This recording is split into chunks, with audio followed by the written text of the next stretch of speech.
Bonjour à toutes et à tous, je vous retrouve aujourd'hui lundi pour la série Cartes de naissance et aujourd'hui nous allons évoquer l'élection américaine au travers l'étude des cartes de naissance des deux candidats qui se font face. L'élection aura lieu le 5 novembre 2024. Honneur aux dames, je vais commencer par vous parler de Kamala Harris.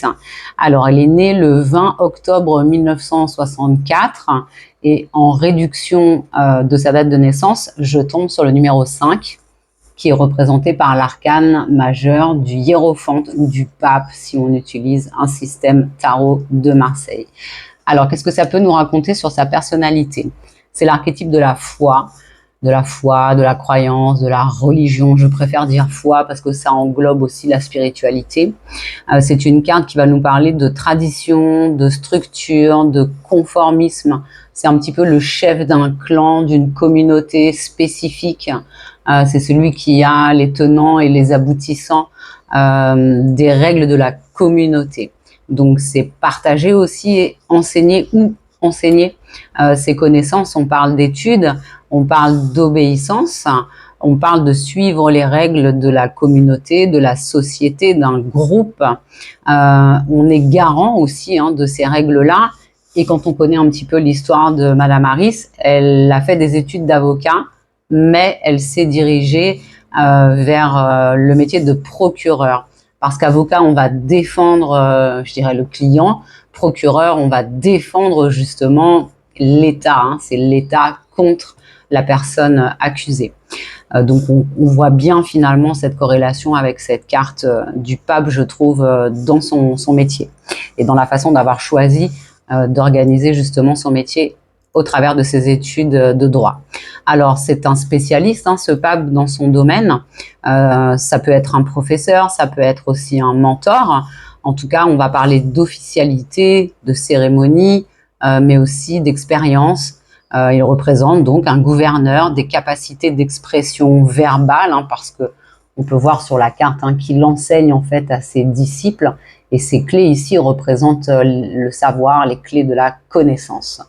Je ne vais pas détailler toute la carte, mais c'est juste pour vous donner une idée quand même, une bonne idée générale de la carte de naissance de la dame. Elle était vraiment faite pour un rôle de spécialiste, finalement. Alors ça nous parle aussi dans son côté négatif, je dirais, ce pape. Alors soit d'être un gourou, un pape mal intentionné, un chef de communauté mal intentionné peut se transformer en gourou, mais ça nous parle aussi du coup des traditions, des us et coutumes. Et dans un certain sens, il peut être un petit peu trop à l'ancienne, je dirais un petit peu trop traditionnaliste. Et ça, c'est vu parce que je me suis documentée un petit peu sur la dame en question pour pouvoir comprendre aussi ces cartes-là et vous donner les explications. Elle est dans un parti, je dirais, qui va plutôt aller vers la nouveauté.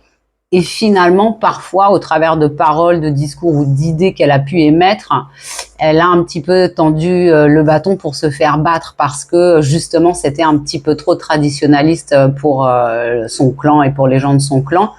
Et du coup, ça l'a forcé à revenir sur certaines pensées ou décisions qu'elle a pu avoir. Voilà. Alors, la carte de naissance qui lui est attribuée pour l'année 2024, donc je reprends le 2010, mais au lieu de mettre 1964, je mets 2024. Et là, je tombe sur le numéro 11 ou le chiffre 11 qui correspond dans le système Rider-Waite-Smith à la carte de la justice. Encore une fois, c'est assez lourd de sens et vous verrez que si vous restez jusqu'au bout, il y a des choses qui sont assez perturbantes, assez parlantes. Alors, cette carte nous parle de justice. Bien sûr, c'est l'archétype de la loi humaine. C'est l'honnêteté, c'est la vérité. On voit une balance dans la main ici qui va peser. Et ici, on voit l'épée qui va trancher.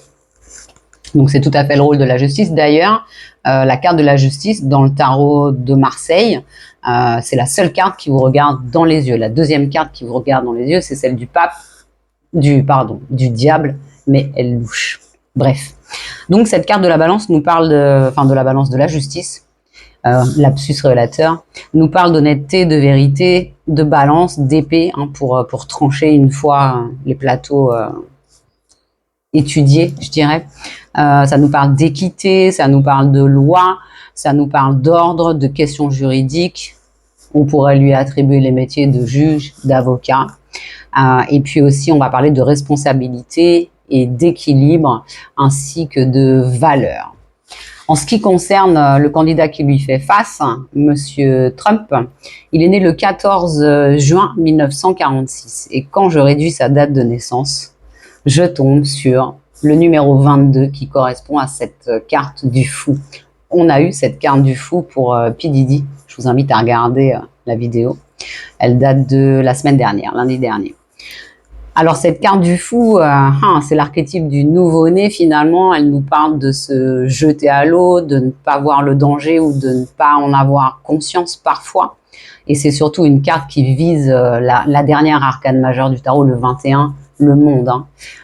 On part du 0, qui est représenté du coup par le numéro 22, parce qu'on a bien 22 arcanes majeures.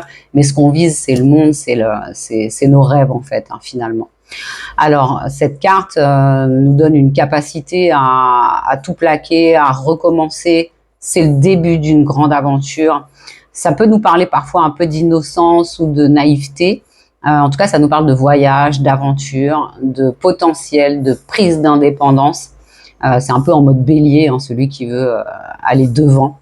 Ça nous parle aussi d'individuation, donc d'arriver à trouver ou à aller vers ce pourquoi on est fait, sa mission de vie finalement, la meilleure version de soi-même, qui est différente bien sûr pour chacun.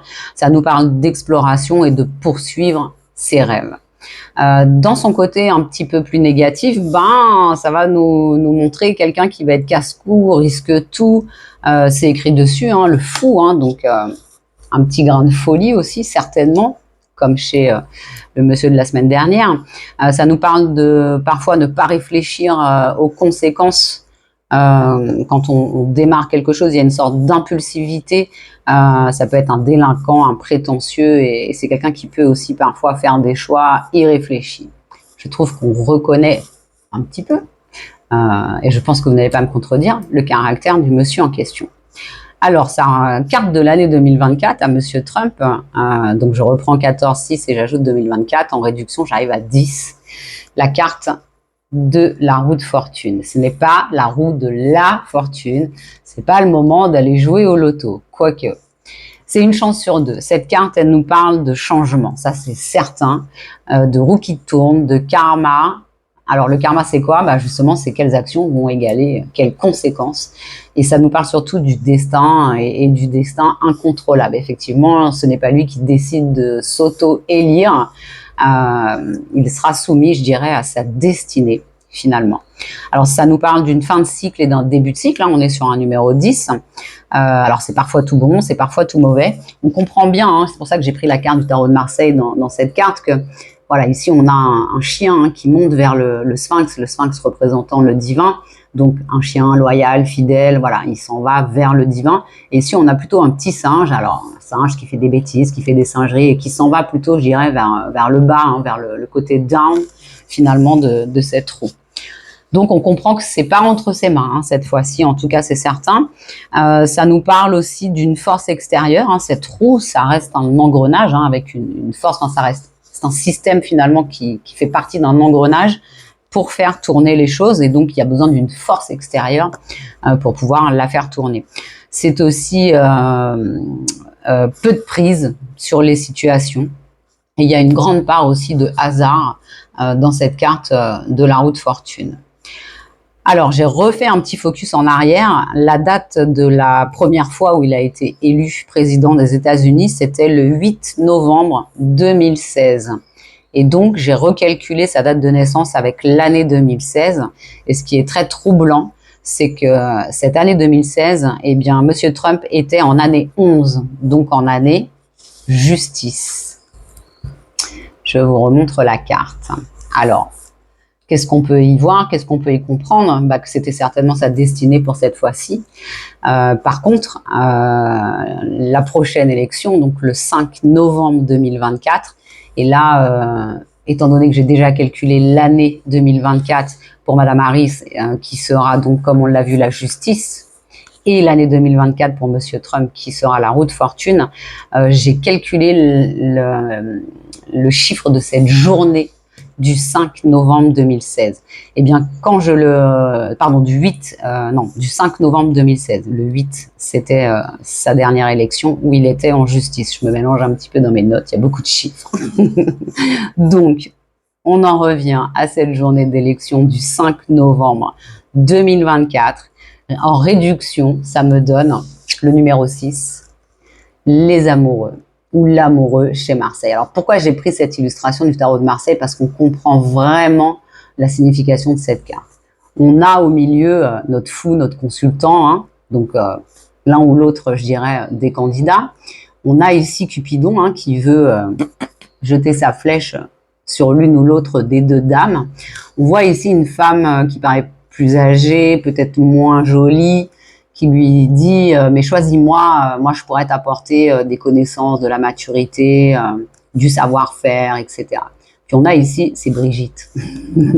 On a ici une femme qui est plus jeune, peut-être plus jolie, et qui lui dit mais non, choisis-moi moi, parce qu'avec moi, on apprendra ensemble, et puis je pourrais te faire des enfants, etc., etc. On comprend finalement que suivant où Cupidon va planter sa flèche, la vie de notre consultant sera complètement différente. Donc cette carte des amoureux finalement nous parle d'un choix existentiel. Alors je suis désolée de ne pas vous annoncer le résultat. On a des cartes intéressantes, on a cette justice qui ressort plusieurs fois. Alors, est-ce que finalement cette élection, comme M. Trump était en année justice lors de sa première élection, est-ce que ça va revenir sur le devant du tapis? Pourquoi?